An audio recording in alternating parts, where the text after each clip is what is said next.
Bom dia, turma. Começando mais um bate-bola com o Adam. Como eu tinha dito, eu estava tendo problemas para gravar esse vídeo. Por quê? Porque eu comprei uma câmera, finalmente. Só que, infelizmente, quando eu vou tentar gravar vídeo, não sei, trava, tem alguns problemas. Enfim, eu não ia esperar até o fim de semana, eu vou responder as perguntas hoje mesmo, né? Vai pro molde antigo. Oscar Neto. Adam, sei que parece pergunta de menininha, mas o que fazer quando o psicológico pesa a todo momento? Sabe, quando a mente começa a pregar peças em você e tentar fazer você sair da dieta a todo momento, coisa do tipo? Ou seja, como lutar contra a sua mente? Não lute, cara. Faça o seguinte, coloque pra você o que é prioridade na sua vida, o que você realmente quer e o que você é capaz de fazer. Depois que você faz isso, pergunte o que você é incapaz de fazer e até onde você está disposto a ir, tá bom? É, Controle mental é um exercício como qualquer outro. Felipe Ruffini. Adam, sei que não é tão simples, mas procede a informação de que altas repetições 50 e 60 aumenta a ramificação das veias? Por exemplo, se o BF já estiver baixo e eu quiser mais veias no antebraço, essa faixa de repetições seria interessante? Cara, é o seguinte, quando você faz um treinamento resistido, você tem a hipóxia local devido ao quê? Devido à constricção da musculatura, certo? Ela mesma vai acabar estrangulando, é como se fosse um catos, tá bom? Só que o que acontece? A partir da hipóxia, você tem liberação de fatores de crescimento vascular endotelial, que é o VGF, e isso pode auxiliar na formação de novos vasos, são chamadas anastomoses, tá bom? Então, assim, o treinamento intenso, não necessariamente o treinamento de altas repetições, é que propiciará o surgimento de novos vasos, beleza? Vamos à próxima. Guilherme. Bem, Adam, primeiramente boa tarde. Minha dúvida é que, lendo sobre os tipos de hipertrofia, se tem a sarcoplasmática miofibrilar, já li tanto que a primeira é para alcançar maior volume, a segunda maior densidade. Como também li que cientificamente isso é irrelevante. Qual a sua visão sobre?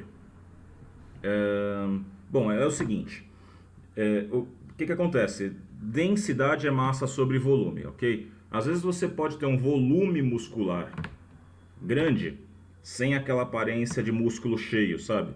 Isso a gente chama de densidade, maturidade. Assim como você pode ter um músculo pequeno, como você pode ter visto por aí, só que parece uma rocha, tá bom? Isso é a densidade. O que acontece? Depende do que você interpreta como sarcoplasmática ou miofibrilar. Eu penso o seguinte, sarcoplasma é um espaço físico, beleza? Que vai delimitar a quantidade de fibras que cabem lá dentro. Acabou, certo? Outra coisa, se você, vamos dizer assim, hipertrofiasse o sarcoplasma, né? Sei lá, deixasse ele maior, hipertrofia sarcoplasma, eu não sei, eu não tenho porque desse termo. Seria possível o crescimento de maior quantidade de fibras lá dentro? Sim. E como é que você consegue isso? Bom, logicamente você tem aí mecanismos relacionados ao balanço eletrolítico, hidroeletrolítico e também as variações de treinamento, beleza? É que assim, quando você já está acostumado a treinar com maior intensidade, né? Você não para necessariamente e fica pensando, vou fazer um treino sarcoplasmático. Na verdade, você acaba fazendo um mix de muitas técnicas de forma a atingir a falha total. Fabiano. Adam, irei fazer um café da manhã às 7h30 e depois a próxima refeição será só o pré-treino às 3h30. Caso queira fazer essa primeira refeição sem carbo, daria algo ruim? Sendo que trabalho sentado no escritório? Cara, é o seguinte, eu não vejo vantagem se você está trabalhando dessa maneira, né? Se é para ficar esse tempo todo sem comer, faz um Linguens de 16 horas, que eu acho mais interessante. Segundo, se você precisa comer, né? Não vejo problema em você fazer essa refeição espaçada. Essa questão de café da manhã sem carbo foi muito difundida por conta do Ben Pakulski, né? A questão dos balanços de hormônios, né? Quando você acorda. Mas eu não vejo por que você não fazer essa refeição. E também não vejo prejuízos para isso. Daniel Soares, fala Adam, tranquilo? Qual a diferença do HCG humano para o veterinário? O HCG humano é humano, certo? H é de humano. O hormônio que você está comprando é a gonadotrofina coriônica. Esse H é porque ela foi produzida por material recombinante, tecnologia de DNA recombinante, para poder se assemelhar ao hormônio humano, certo? Ele foi clonado a partir do gene humano. O veterinário. Tiago, Adam é uma pessoa com BF de 20. Você optaria por uma dieta cetogênica ou carb cycling? Eu optaria por uma dieta tradicional, de acordo com o que a pessoa já faz no dia a dia dela, colocando, lógico, melhores e quantidades de alimentos ajustados, certo? Porque pensa que você não vai perder esses 20 para 10, 8 em 5 semanas. Vai levar tempo e você precisa fazer isso da forma mais suave possível, para que você possa conseguir estender isso. René, fala Adam, tudo certo? Então, poderia falar um pouco sobre a ex-diminuição do tempo de vida? Isso realmente existe? Se existir de uma forma direta ou indiretamente? Bom, pense o seguinte, cara, a hormônios peptídicos, etc., são fatores de crescimento. Fatores de crescimento, em última análise, levam à divisão celular, proliferação celular.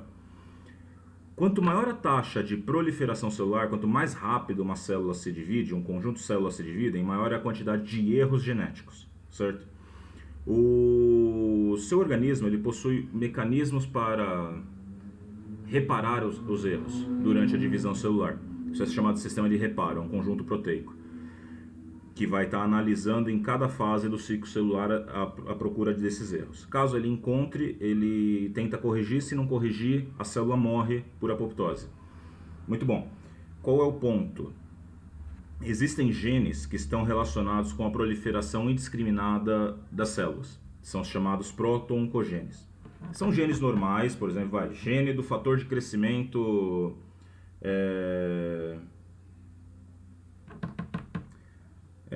epidermal, certo? O EGF. Ele é um fator de crescimento, tipo tirosina quinase. Quando se liga o hormônio no receptor, ele leva ao crescimento da proliferação das células da epiderme.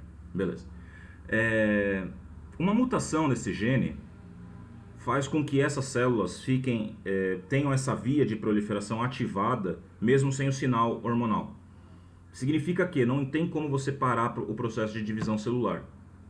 Não teria, né? Lógico. Deu para entender? Então, assim, o que acontece? Tudo que vai acelerar pode levar a essas falhas genéticas. Na questão das doenças cardiovasculares, que nem você me perguntou,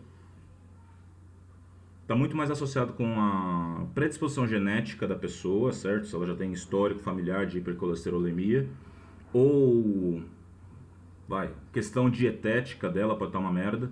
Mas o que acontece? Hormônios alteram sim o perfil lipídico. Se você já tem um histórico de perfil lipídico zoado, não vai demorar muito para poder ter aí uma placa de ateroma. Gustavo Amaral. Boa noite, Adam. Tranquilo? No bate-bola anterior, uma pessoa comentou de um bulk com trembo, durateston e deca quando ele falou da TPC. Você disse que precisava estudar. Para quem não é atleta e deseja fazer um ciclo por ano parecido com este, TPC não seria uma saída? Vai estudar. Mantenha minha posição. Bruno. Adam, você costuma tirar o GH dos atletas em pré-contest em média quantos dias antes do show? Acredito que o corte de AES na última semana ajuda na definição? Ajuda. Eu tiro o GH, depende da qualidade do GH, depende do tipo de GH, em média 15 dias antes, certo? GHs de uma qualidade superior, né, os top pharma grade, se estendem até mais ou menos uns 3 dias antes. Isso por quê? Porque o GH tem um efeito poupador de sódio. Entretanto, alguns GHs de maior grau de pureza, eles apresentam uma característica levemente diurética, certo? O exemplo é o Norditropin. Fernando Henrique Orleans. Adam, como você colocaria uma divisão de treinos para melhorar o volume das costas e também dos quadríceps? Somente exercícios básicos? Sem levar em consideração a individualidade biológica? Olha, então, Fernando, é assim, eu divido o treino de pernas, certo? Eu acho interessante. E dependendo do seu grau de recuperação, você também pode aumentar a frequência de treinamentos, por exemplo, das costas. Exercícios básicos, o que você entende? Eu entendo como exercícios livres, tá? Não exercícios não executados em cabos. E não necessariamente só exercícios livres vão estar trazendo hipertrofia, beleza? A diferença é que eles vão estar requisitando outros conjuntos musculares associados, sinergistas. Fernando. Também uma dieta cetogênica. Quando se faz refeed de carbo no sábado e domingo, esses carbos têm que ser simples e complexos? Bom, primeiro que eu não passo no sábado e domingo refeed, não. Segundo, quando é refeed eu passo lixo. Quando eu falo carb up, né, aí sim são carbos. E geralmente carbos limpos, geralmente uma mistura de simples e complexo, certo? Alguns treinadores podem passar mais de um refeed por semana, é comum até, mas eu não considero uma estratégia muito boa, a menos que você realmente esteja em cetose. Como eu disse no último vídeo, não é tão simples assim você entrar em cetose. André, digamos que uma pessoa começa um Blast Cruise ou até mesmo um ciclo TPC e por alguma razão, sendo financeira, pessoal, tem que parar. Perderá todos os ganhos ou manterá alguma coisa? Qual uma boa, digamos, TPC para se caso perder os ganhos não ficar tão no preju? Ou se é melhor mesmo fazer um cruise em low doses para sempre? Cara, depende do que você quer para sua vida, ué. Você quer só manter shape? Eu não acho legal você ficar pensando em hormônio só por causa de shape. Tá bom, vão me chamar de hipócrita, foda-se, certo? Eu não acho legal. Ué, pronto. Eu comecei a usar hormônios no começo, sim, penso que era por conta de uma coisa mais estética. E depois fui percebendo que não é uma coisa tão simples assim para você falar, vou usar hormônio só por fim estético, tá? Mas enfim, não vem ao caso a minha opinião pessoal. O que é que eu penso aqui? Se você tiver que parar, cara, não vai ter muito o que você fazer. Organize a sua TPC da melhor forma possível, beleza?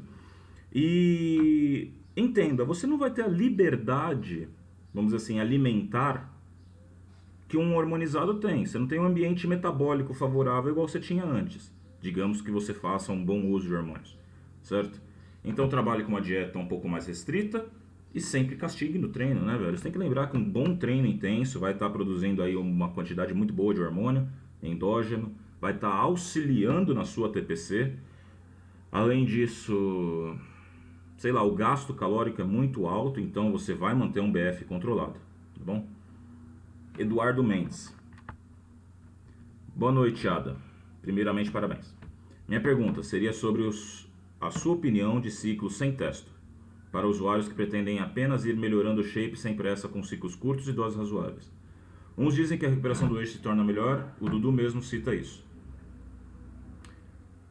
Queria saber sua opinião. E também se você acha válido um ciclo só de Bold, em homens para ganhos de melhora na qualidade muscular. Começando pelo fim, cara, ciclo só de Bold, bom, a Bold não é tão anabólica assim, certo? Por exemplo, se você comparar ela com uma progestagênica, uma DECA, uma trembolona. Segundo, dizem, né, aí é muito aquelas lendas do bodybuilding, a Bold melhora a densidade.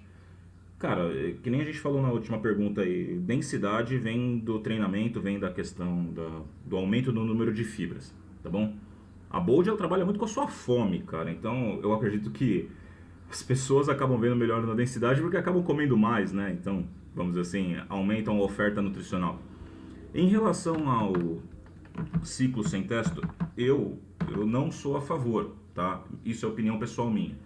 Por quê? Porque você tem aí vários hormônios, alguns derivados, que são muito mais potentes na inibição do eixo HPT do que a própria testosterona, beleza?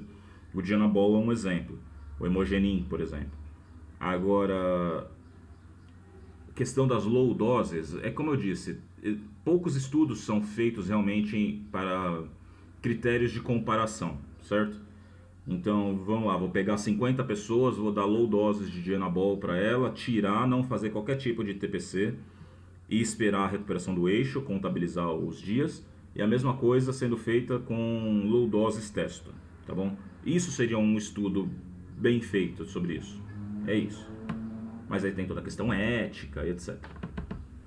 Então, assim, mas lógico, né? No passado tinha muito aquelas coisas do pré-hormonal, né? Se fosse você falar, quero fazer um ciclo com pré-hormonal, eu ia falar, mano, faz um ciclo de Dianabol, só que é melhor.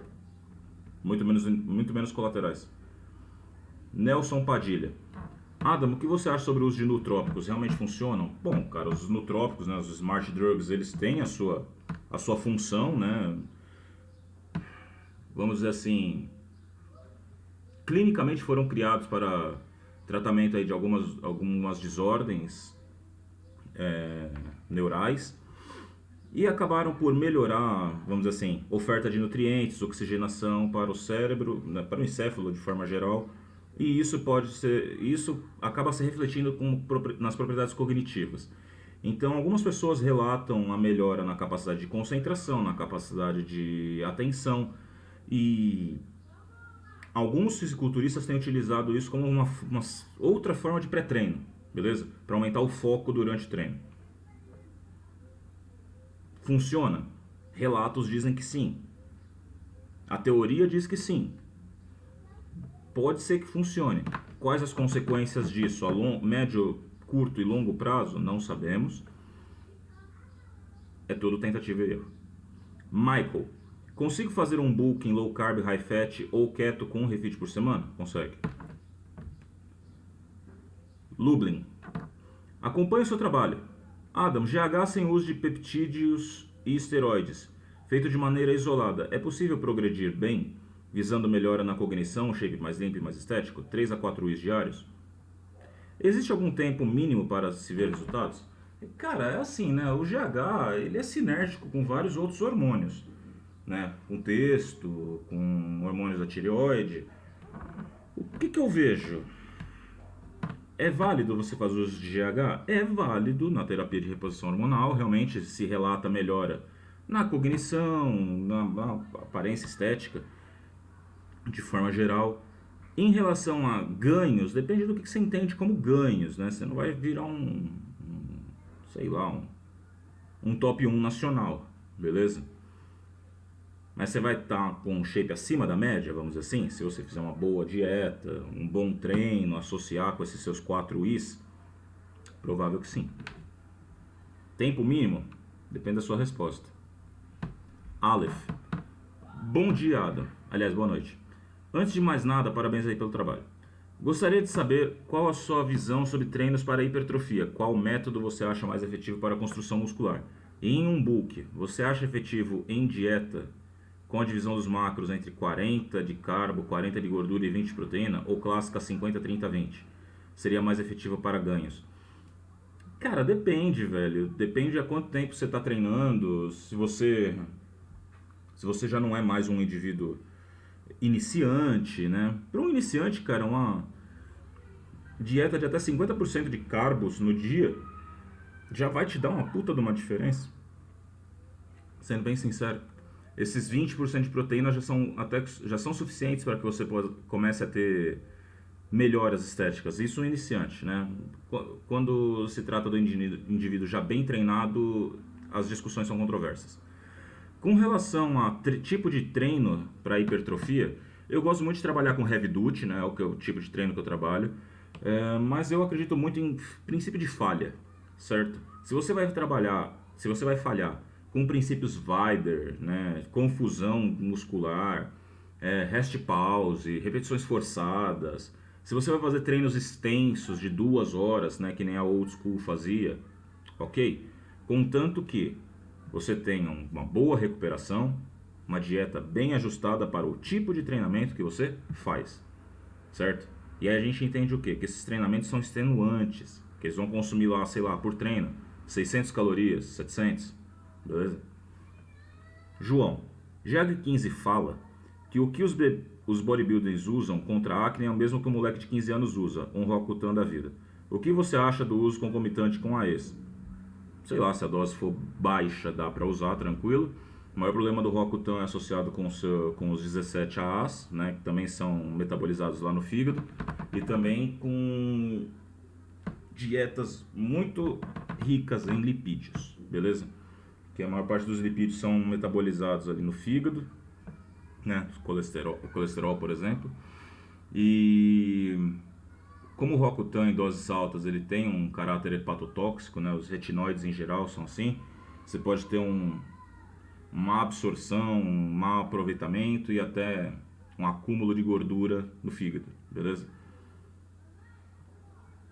Pedro Henrique. Adam, vou fazer uma cirurgia, vou ter que ficar 30 dias sem treinar, pegar peso no trabalho, etc. Nesse tempo, se eu manter a dieta, eu consigo manter a massa magra que tenho? Ou independente da dieta, eu não consigo manter pelo fato de não estar dando estímulos nos músculos? Se tiver como, no caso, eu aumentaria a quantidade de proteína, eu mataria... Cara, aumentar a quantidade de proteína não vai adiantar em nada, certo? O interessante é que você mantenha um estímulo. E é só você parar para pensar o seguinte: em indivíduos acamados, certo? Muito tempo acamado. Mesmo que você faça a melhor da nutrição, por acesso endovenoso, né? Aumento a oferta de nutrientes seja alta, até mesmo com hormônios, né? Que foi, no caso, o tipo de... Para o que foram criados os hormônios esteroides, né? Para o tratamento de acamados, evitando quadros de caquexia. Nota-se que você mantém parte da massa magra, né, ao longo do tempo, entretanto, há perda. Isso ocorre, inexoravelmente. Beleza? O que eu sugiro para você? Se conforma com isso, mantenha a dieta limpa, porque o que vai acontecer aí é não só uma questão de perda de massa magra, mas acúmulo de gordura, tá bom? E isso não é muito interessante. João Barcelos. Boa noite, Adam. Sou endomorfo, estou em cutting e apresento uma gordura subcutânea que não sai no bíceps e justamente também é um dos meus pontos fracos. Não fica cheio olhando de frente, apesar de 45 centímetros compensado pelo tríceps. Estou com 10-11% de BF e a vascularização não é saliente, apenas visível por debaixo da camada adiposa. Você acha que isso pode ser uma má circulação local? Não. Que tipo de treino você recomendaria no bulk para crescê-los e no cut para ajudar a oxidar essa camada? Ou até mesmo algum fármaco que estimule esse tipo de gordura? Cara, você tá com gordura alta, não é uma questão de gordura no bíceps, entendeu? Não é porque você tem mais gordura no bíceps e menos gordura no abdômen que você tem um problema local no bíceps, entendeu? Má circulação, etc. Você vai ter que bater 5% para poder estar com o bíceps cortado. Assim como tem pessoas que precisam bater 5% para poder ver o abdômen. Então lá com aquela tríceps e o bíceps totalmente estriados, certo? Então é uma questão sua, get over. Não tem muito o que fazer. O que eu sugiro para você? Os treinos têm que ser mais extenuantes. No bulk eu gosto de treinos pouco volume, muita carga, certo? Então 2, 3 exercícios no máximo. E no contest você tem que aumentar o gasto calórico, certo? Você tem que aumentar o número de mitocôndrias naquela região, certo? Então treinamentos em HIIT, né, para braços pode ser interessante? Pode ser interessante. Anderson, você acredita em favorecimento genético devido à raça? Acredito. Estou perguntando isso pelo fato dos bodybuilders americanos terem uma musculatura muito diferente dos brasileiros. Não só pelo acesso a conhecimento e mais recursos ergogênicos, pois muitos brasileiros já têm acesso a tudo isso, inclusive muitos moram lá. Como Olímpia é criação dos caras, logicamente que a linha a ser buscada é a deles. Comum também nos europeus e em alguns caras do Oriente Médio. Pô, cara, vamos lá, vamos quebrar essa merda aí, certo? Primeira coisa, você tá falando de americano. Americano é uma raça tão miscigenada, fodida igual a nossa, certo? É negro com índio, com europeu, com mexicano, né, com ticano.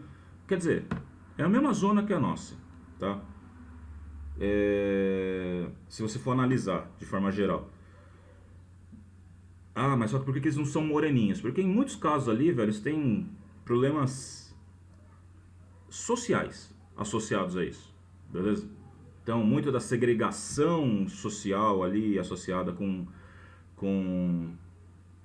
um histórico, a história deles, tipo de histórico que eles tiveram de escravidão e conquistas de terras, etc., acaba levando a uma segregação por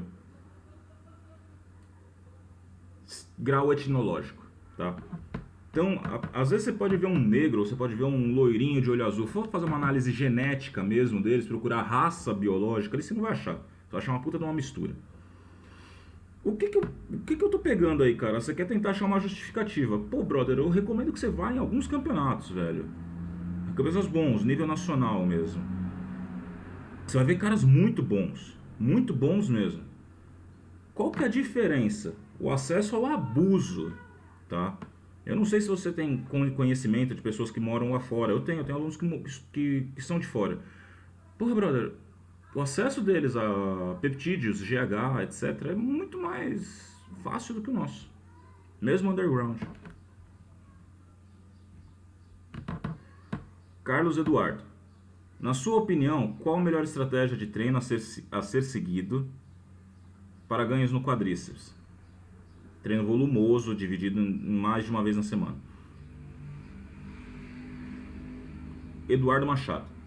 Adam, primeiramente parabéns. Dúvida, estou numa espécie de cutting e sem hormônios há 8 anos.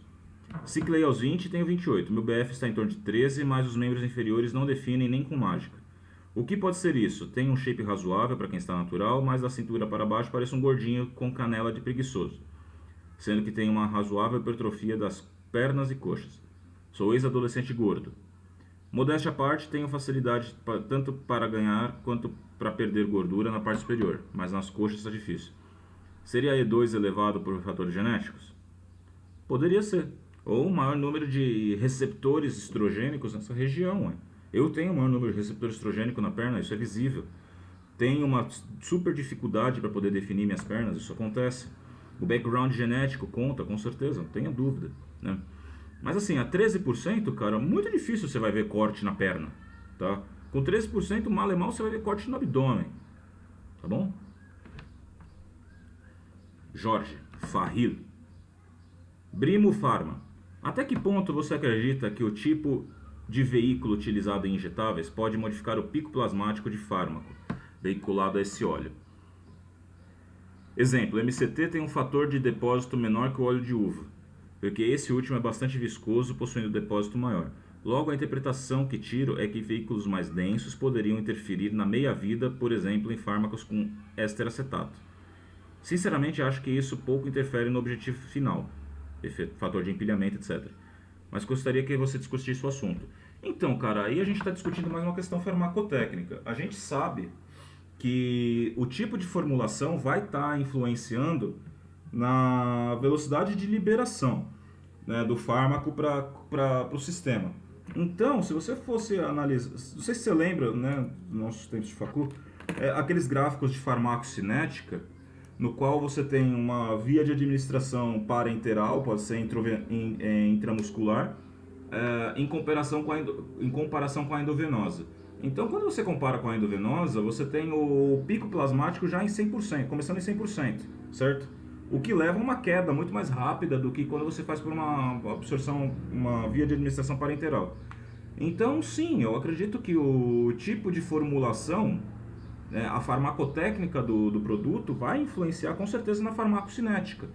Tanto que se você trocar algum dos adjuvantes, né, o próprio óleo, o próprio veículo, você vai estar modificando a velocidade de liberação do sistema. Bruno Domingues. Adam, dê sua opinião sobre o uso de fármacos em pessoas que fizeram cirurgia cardíaca. Não vale a pena. Lucas Guetti. Gostaria de saber se a dificuldade de recuperar o eixo hormonal de um indivíduo que fez um ciclo de 10 semanas será a mesma de um que fez blast inclusion há 10 anos. Se o protocolo de recuperação for mal estruturado, vai ser igual. Muito ruim. Vai ser tão difícil quanto. Depende do grau de supressão também.